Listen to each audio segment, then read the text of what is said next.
ঢাকা বিশ্ববিদ্যালয় কেন্দ্রীয় ছাত্র সংসদ ডাকসু নির্বাচনে উৎসবমুখর পরিবেশে চলছে শেষ দিনের প্রচারণা।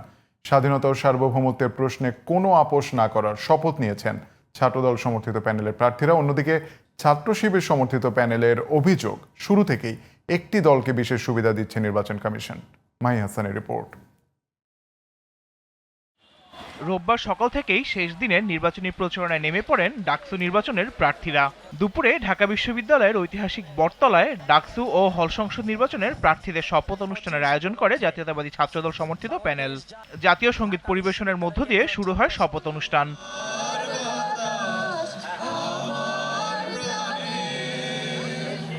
এ সময় রাষ্ট্রের যে কোনো প্রয়োজনে আবারও রাজপথে নামার শপথ করেন ছাত্রদল সমর্থিত প্রার্থীরা। পাশাপাশি নারীদের জন্য নিরাপদ ক্যাম্পাসের প্রতিশ্রুতি পুনর্ব্যক্ত করেছেন তারা।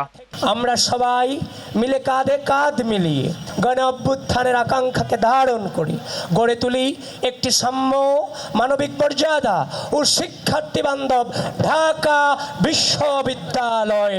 এর আগে সকালে প্রচারণায় অংশ নিয়ে সুষ্ঠু নির্বাচন হওয়া নিয়ে শঙ্কা প্রকাশ করেন শিবির সমর্থিত প্যানেল ঐক্যবদ্ধ শিক্ষার্থী জোটের ভিপি প্রার্থী সাদিক কায়েম। যারাই বিশ্ববিদ্যালয়ের শিক্ষার্থীদেরকে এই ধরনের প্রভাবিত করার চেষ্টা করবে, পরিবারকে হুমকি দিবে, তাদের বিরুদ্ধে বিশ্ববিদ্যালয়ের শিক্ষার্থীরা অবস্থান নেবে।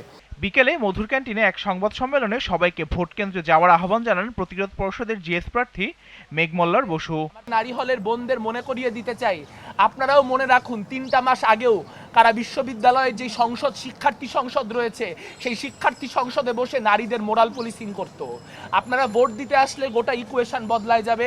এখানে যত সমীকরণ হচ্ছে, এই সমীকরণগুলা কিচ্ছু দাঁড়াবে না।